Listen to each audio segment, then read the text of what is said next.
님까지 보내시더니 지금은 또 목사님까지 잠깐 쉴타 중에 이렇게 보내게 되셨는데 그 하나님께 또 감사를 드리고 우리가 기도하는 마음으로 같이 함께 하시고 또 쉴타 중이신 목사님 또 아프리카에 사역하러 가신 우리 전도사님을 위하여 함께 기도하는 우리 충성교회가 되기를 예수님의 이름으로 축복합니다.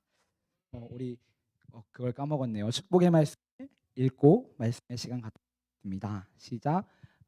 다 아멘. 주 예수여 오시옵소서. 나는 전도사입니다. 나는 선교사입니다. 아멘. 네, 오늘 제목은 말씀으로라는 이런 제목을 한번 붙여봤는데요. 제가 대학교에 가서 이제 조금 말씀 앞에서 진짜 바로 서지 않으면은 세상을 살아가는 것이 너무나도 힘들 것 같고 우리의 영이 너무나도 침투될 것 같아가지고 한번 저 말씀을 준비해봤습니다.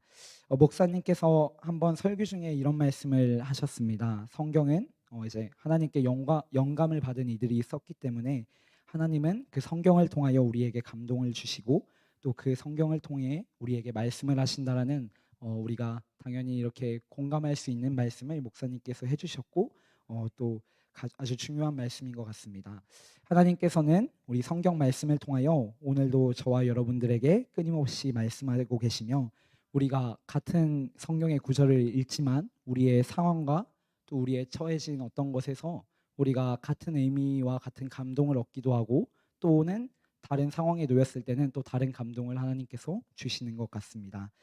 또 우리 목사님께서 수요일 날 말씀하시는 것을 제가 유튜브로 보게 되었는데 기도함에 있어서 중요하다고 말씀을 하셨습니다. 그 기도함과 마찬가지로 신앙적인 요소에서 사실 이런 말씀을 결코 뺄 수 없습니다. 그러나 이 세대는 어느 순간 을 빼며 살아가는 모습을 보이면서 살아가는 것 같습니다.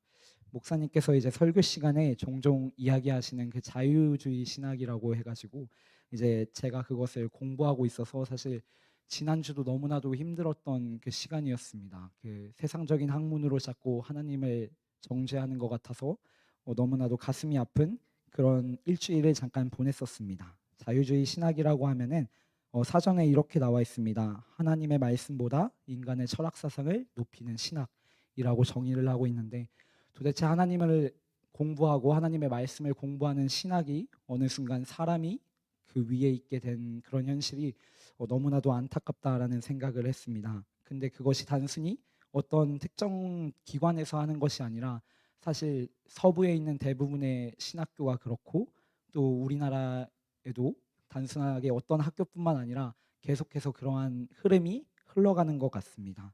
그래가지고 점차 이 말씀보다는 지식적인 배움에 너무나도 많은 신학생들이 공부를 하고 있고 그렇게 되면은 우리 아이들에게 과연 우리가 어떤 말씀을 이렇게 전달할 수 있을까 너무나도 두려운 현실 속에서 그 현실을 지금 제가 마주하고 있습니다. 우리 여러분들이 기도를 통하여 제가 말씀 앞에서만 바로 설 수 있도록 기도해 주시기를 원합니다. 자꾸 사람들은 성경에 의문을 던집니다. 도대체 이게 왜 그럴까 하면서 계속해서 성경에 의문을 던지고 또 너가 하는 것이 잘못됐다라고 이렇게 말을 합니다. 결국에 이제 진짜 하나님의 말씀을 우리가 바로 알지 않으면은 우리가 그 말을 들었을 때 너무나도 쉽게 이렇게 넘어질 것 같아 너무나도 두렵습니다. 근데 사실 여기 어른분들께서는 괜찮으실 수도 있는데 저희 세대가 주류 세대가 됐을 때가 좀 큰 문제일 것 같습니다. 어느 시점이 되면은 정말 목사님께서 말씀하셨듯이 이제 교회에서는 성도님들이 듣기 좋은 말만 하고 복을 주는 말씀들만 하고 하나님을 마치 우리의 소원을 들어주는 그런 수단처럼 여길까봐 또 하나님 앞에 너무나도 두려운 가운데 우리가 살고 있습니다. 예배를 드려라라고 이렇게 하는데 진짜 예배가 폐하여짐을 제 눈으로 봤습니다.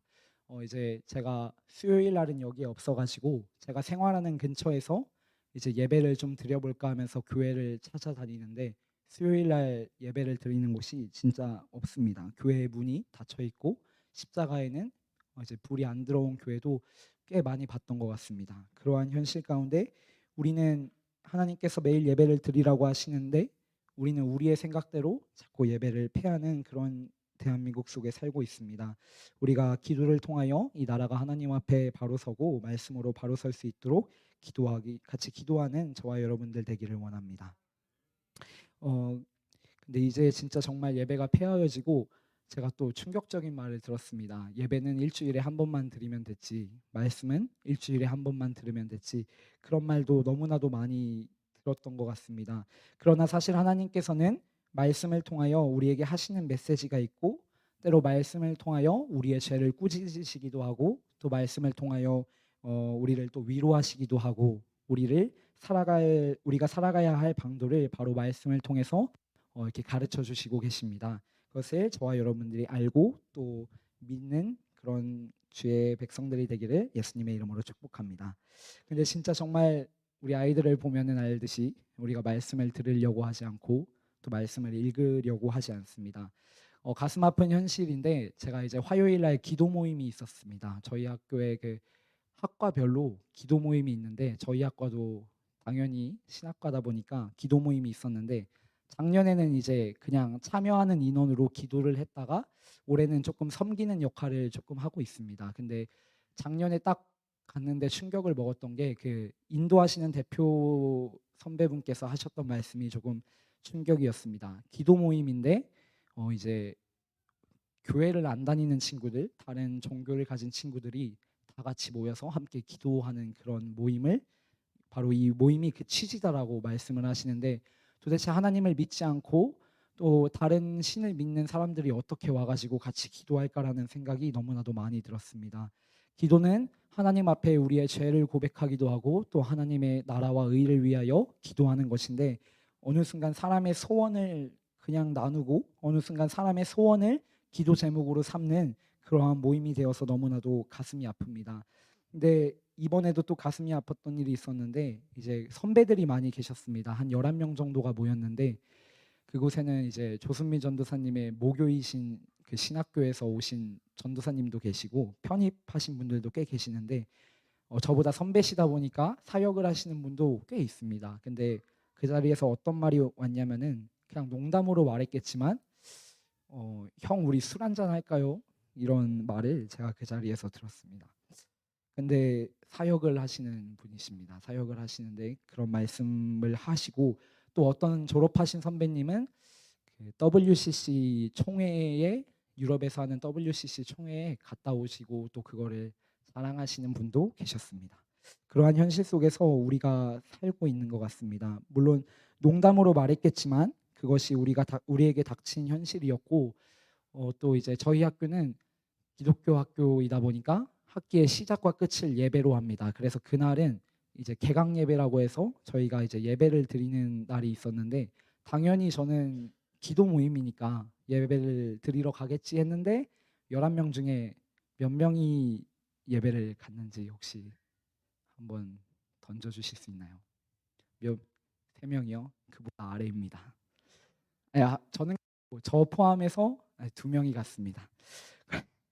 개강 예배를 두 명이 갔는데 왜 2명이었냐면 그날은 개강 파티라고 해가지고 이제 학부생들이 모여서 술 먹으면서 친교를 나누는 그런 시간이 있었는데 이제 다 글로 빠지는 거예요. 빠지고 대표 친구와 동기와 저 혼자만 예배에 참석을 했습니다.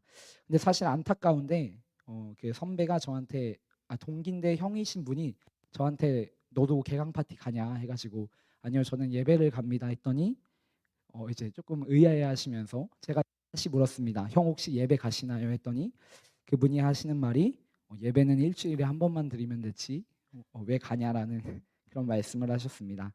근데 그분이 작년에 저한테 했던 말이 자기는 목회에 소망이 있어서 이곳에 왔다라고 했습니다. 네. 그런데 죄인된 저조차 그분들을 감히 이제 정죄를 할 수는 없습니다. 그저 우리의 현실을 말씀드립니다. 제가 사실 학교에선 조용히 지내다 보니까 별로 힘도 없고 말할 힘도 없습니다. 근데 제가 힘을 말할 힘이 없는 게 사실 거기 있을 때는 제가 틀린 게 됩니다. 우리가 옳다고 생각하는 게 거기 가서는 틀린 이상한 세상이 되었습니다. 우리가 복음주의라고 하는데 그 복음주의가 약간 꼰대 비슷한 그런 세상이 된 것 같습니다. 복음주의가 이상한 게 되었고 우리가 아는 것으로 하나님의 말씀의 토대로 그들을 바라보는 것이 틀리고 잘못된 게 되었습니다. 하나님이 경고하시는 말씀 술 취하지 말라 이는 방탕한 것이니라 이런 말씀을 마음대로 해석을 해서 예수님도 술 한 잔 하셨잖아 이러면서 취하지 않으면 됐지 이런 가르침을 이제 갖고 또 그런 얘기들을 나눕니다. 근데 이제 문제는 우리 아이들이 컸을 때가 문제일 것 같습니다. 그분들이 목회자가 되면은 괜찮아 너 술 한잔 해도 돼. 괜찮아 너 예배 안 드려도 돼. 그런 세상 속에서 우리 아이들이 아 그렇구나 할까 봐 너무나도 두려운 현실 속에서 우리가 살아갑니다. 우리가 하나님의 말씀을 바로 알고 하나님의 그 감동으로 된 하나님의 영감과 진짜 의로 교육 바른 그 성경을 우리가 사실 알지 않으면은 안 되는 것 같습니다. 저희 교단의 정확한 명칭은 대한예수교 장로회 합동입니다. 제가 이거를 친구, 동기, 선배분들한테 말했는데 어떤 말을 들었는지 아십니까? 저보고 너 굉장히 보수적이구나라는 말을 했습니다. 어, 우리가 알고 있던 말, 우리가 당연하게 중요시했던 말씀, 우리가 당연하게 경건하게 살아야 했던 그 삶이 이제는 진짜 꼰대 같은 그런 세상이 된 것 같습니다. 우리는 진짜 당연하게 교회를 섬기고 당연하게 말씀을 나누고 하나님 앞에 찬양하던 그러한 우리의 일생이 다른 사람이 볼 때는 왜 저러지? 약간 이런 문화가 된 것 같습니다. 하나님 앞에 너무나도 죄송스럽고 진짜 우리나라를 하나님께서 떠나실까봐 너무 두려운 현실입니다. 우리 한번 그 디모데후서 3장 12절을 한번 다시 보기를 원합니다. 한번 PPT 넘겨주시고 제가 읽겠습니다. 무릇 그리스도 예수 안에서 경건하게 살고자 하는 자는 박해를 받으리라. 그 다음에 13절, 네, 12절만 읽겠습니다. 우리가 사실 경건하게 살아야 되는데 우리 경건하게 살고 있는 그 모습이 우리가 사실 박해받을 현실이 된 것 같습니다. 이 세대가 특히 우리가 말씀으로 살려고 하면은 박해를 받는 그러한 세상 속에서 살고 있습니다. 근데 정말 저희 아이들과 제 세대는 진짜 박해를 받을까 봐 두렵습니다. 그 가운데 우리가 말씀을 지킬 수 있도록 같이 기도하는 그런 교회가 됐으면 좋겠습니다. 우리는 그 말씀을 절대 놓치면 안 되고 그 경건한 삶을 박해를 받을지라도 놓치지 않는 주의 백성들 되기를 축복합니다.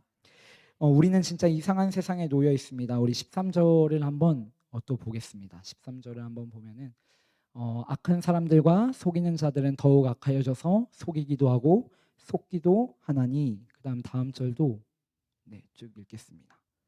14절도 한번 읽겠습니다.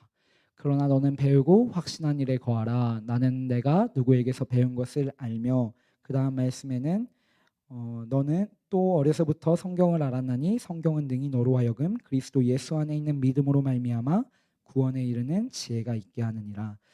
예수님께서는 오늘도 말씀하십니다. 너네는 확실한 일에 거하라. 변하지 않는 그 진리이신 예수님을 우리가 온전히 붙들고 사는 그런 충성교회 교인들 되기를 원합니다. 근데 우리가 말씀을 사실 읽지 않으면은 너무나도 무너지기 쉬운 것 같습니다. 저도 사실 이제 전공 과목을 2학년 때부터 들어가지고 올해부터 조금 성경을 많이 읽는데 사실 작년에는 부족하지만 그 모습을 많이 못 보였습니다. 근데 딱 성경을 내가 모르고 가니까 무너지기가 너무 쉬운 것 같습니다. 우리 목사님께서도 말씀하셨는데 진짜 외식하는 자들은 우리를 더욱 지옥의 자식으로 만들게 합니다.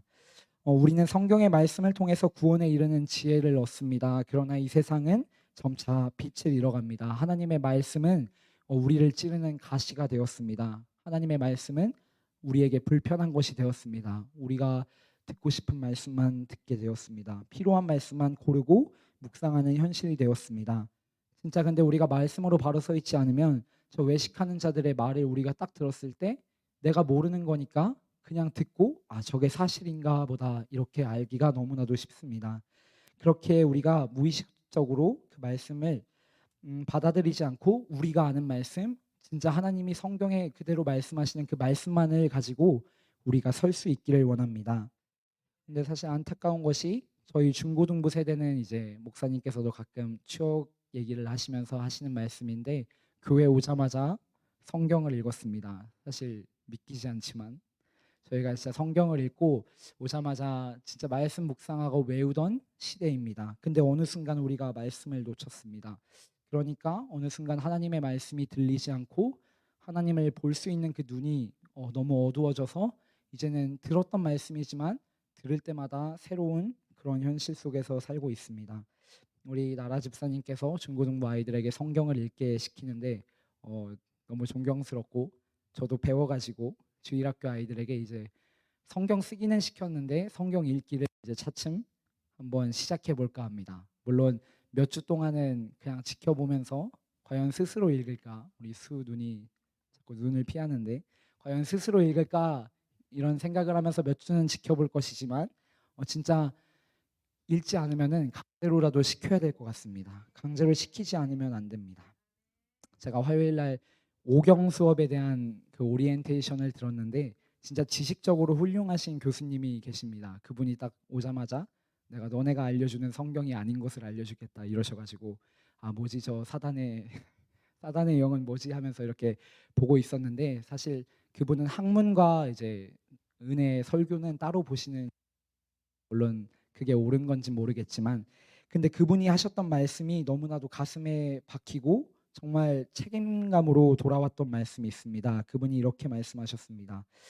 성경을 강제로라도 우리가 읽었던 세대인데 요즘 교회에서는 아이들의 성적을 위해서 또 아이들의 편안한 삶을 위해서 또 아이들이 바로 서야 되고 사실 세상적인 학문이 너무 중요하다 보니까 그것을 위해서 성경 읽게 시키지도 않고 또 교회를 위해 봉사하게 시키지도 않는다라는 말씀을 하시면서 마지막에 이렇게 말씀을 던지셨습니다. 그런 그게 다음 세대에게 자기는 결코 그 미래가 보이지 않는다라고 말씀하셨습니다. 역사를 잊은 민족에게 미래는 없다라는 유명한 말이 있듯이 하나님의 말씀을 잊은 다음 세대에게 하나님이 품고 하나님이 소망하시는 미래는 결코 있을 수 없습니다. 한국 교회가 너무나도 두렵고 또 이게 사실 근데 아이들의 문제가 아니라 우리 모두의 문제인 것 같습니다. 지금 말씀드릴 분이 어머니밖에 없어가지고 말씀드리는데 저는 어머니를 보면서 어머니의 성경 읽는 모습을 보면서 자랐습니다. 근데 어느 순간 삶이 바쁘시다 보니 성경을 놓치시고 저게 그리스도인으로 사는 건가라는 생각을 제가 사춘기 때 잠깐 했습니다. 사춘기 때 저건 저렇게라도 될까라는 생각을 했었는데 우리 아이들은 우리 어른들을 보고 자랍니다. 사람은 미숙하게 태어난다고 합니다. 너무 힘도 없고 동물들은 태어나서 금방 걸음마를 떼고 하는데 사람들은 그렇지 못하다고 합니다. 그 이유는 사람들이 사회 속에서 자라게 하기 위해서라고 합니다. 근데 사회 속에서 자라는 것보다 그 아이들이 말씀 가운데서 자라는 그런 교회를 우리가 이루기를 원합니다. 삶이 바빠서 말씀을 놓치는 것보다 말씀이 그냥 우리의 삶이 되기를 원합니다. 말씀이 우리의 삶의 일부가 되기를 원합니다. 우리 16절을 다 같이 한번 읽기를 원합니다. 한번 같이 읽겠습니다. 시작. 모든 성경은 하나님의 감동으로 된 것으로 교훈과 책망과 바르게 함과 의로 교육하기에 유익하니. 그 다음 절도 한번 같이 읽겠습니다. 시작. 하나님의 사람으로 온전하게 하며 모든 선한 일을 행할 능력을 갖추게 하려 함이라. 하나님의 말씀은 그 특정 세대나 특정 사람 또는 특정 환경에게 이렇게 제한되어 있는 것이 아니라 우리 모두를 의롭게 하고 우리 모두에게 구원의 일을 지혜를 더하시는 하나님의 놀라우신 말씀입니다. 우리가 그 말씀이 없으면 구원에 이를 수도 없고 그렇기 때문에 우리가 그 말씀을 의지하면서 우리가 말씀을 회복하고 하나님은 말씀이 회복된 교회를 찾으실 텐데 우리가 하나님 여기 있습니다. 우리가 하나님의 말씀을 바로 들고 우리가 여기 서 있습니다. 말할 수 있는 우리 충성교회가 되기를 원합니다. 무너져가는 세상 속에서 말씀으로 배우고 가르치며 우리끼리 배우고 또 우리 아이들에게 말씀을 가르치기를 원합니다. 학교는 더 이상 말씀을 가르치지 않고 학교에서는 그 지식만을 추구하고 강조합니다. 심지어 학교에 있는 선생님들은 우리 아이들에게 너 교회 가지 마라. 학교 와서 자습하고 공부해라라고 가르칩니다. 그런 아이들에게도 사실 성적은 중요하기 때문에 자꾸 말씀을 우리가 잃어갑니다. 그러나 우리는 하나님의 말씀을 굳건히 바로 세우기를 원합니다. 디모데후서 3장 7절에 바울이 이렇게 말합니다. 항상 배우나 끝내 진리의 지식에 이를 수 없느니라. 그 똑똑했던 바울, 우리 그리스도 교회의 그 기틀을 잡았던 바울이지만 바울이 계속 공부하고 분명 똑똑하고 유대인이었으니까 지식도 많았을 것입니다. 근데 그 바울이 이 디모데후서 3장을 통하여 그 디모데후서 3장에 보면은 소제목이 있는데 디모데에게 보내는 마지막 가르침이라고 써져 있습니다. 마지막이라는 것은 핵심이 되는 것 같습니다. 마지막으로 일러줄 것, 그래도 이것만은 기억해라라는 의미로 그렇게 말했던 것 같습니다. 항상 배우나 끝내 진리의 지식에 이를 수 없느니라. 그 말씀 외에는 어떠한 것도 힘이 없습니다. 말씀 앞에서 우리는 하나님을 바라보아야 합니다. 세상의 지식이 아니라 세상의 어떠한 것도 사실 진리이신 예수님을 대체할 수 없습니다. 말씀은 우리의 삶과 우리의 일부와 그다음에 우리의 시작과 끝이 되어야 합니다. 하나님도 말씀으로 세상을 여셨고 또 말씀으로 이끌어 가시며 또 말씀으로 우리를 심판하시고 이제 세상을 정리하실 것입니다. 그 말씀은 살아있는 하나님의 힘이신 줄을 저와 여러분이 믿으면서 우리가 말씀을 읽고 말씀을 회복하는 주의 백성들이 되기를 예수님의 이름으로 축복합니다. 우리 이 시간 말씀 앞에서 꼭 같이 한번 찬양하신 후에 기도의 시간으로 들어가도록 하겠습니다. 가사를 생각하시면서 우리가 정말 말씀 앞에서 바로 설 수 있도록 그 하나님의 은혜를 구하시기를 원합니다. 우리 같이 찬양하시겠습니다.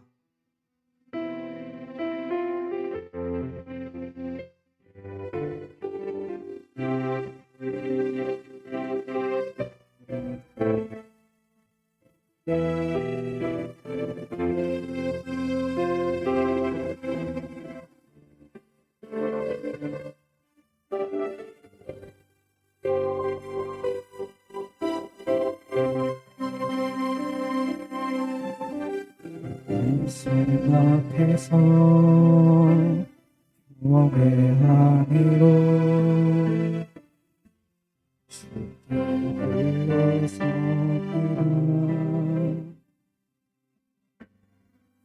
주의 말씀 읽으신 종에 주를 예배한 말씀 앞에서 말씀 앞에서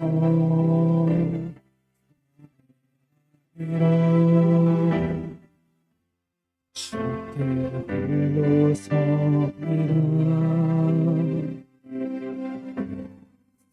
너의 말씀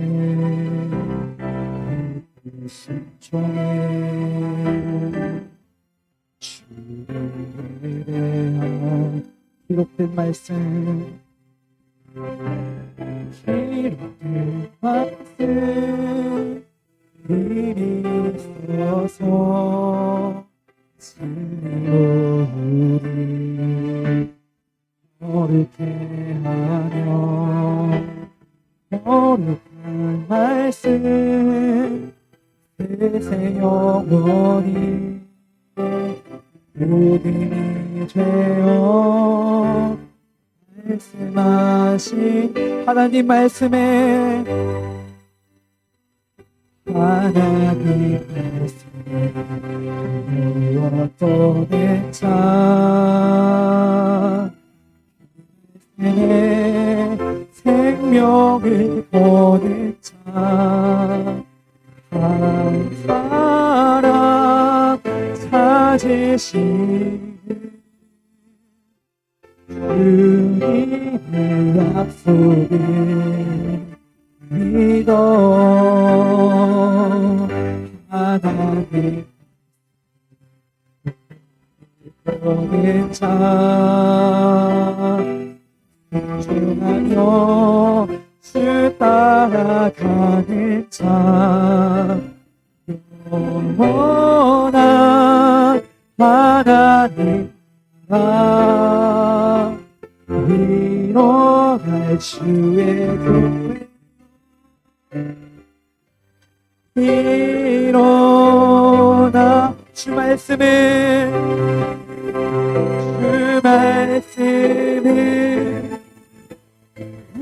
우리는 구원에 이르는 지혜 목숨과 뜻 다해 그 말씀에 목초하라 하나님 말씀에 하나님 거는 자 내 생명을 거는 사랑 찾으시는 주님의 약속을 믿어 생명을 거는 자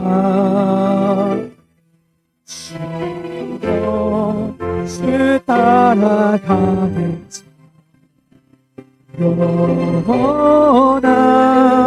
하나님 일어날 주의 교회여 일어나라. 우리 이 시간 받은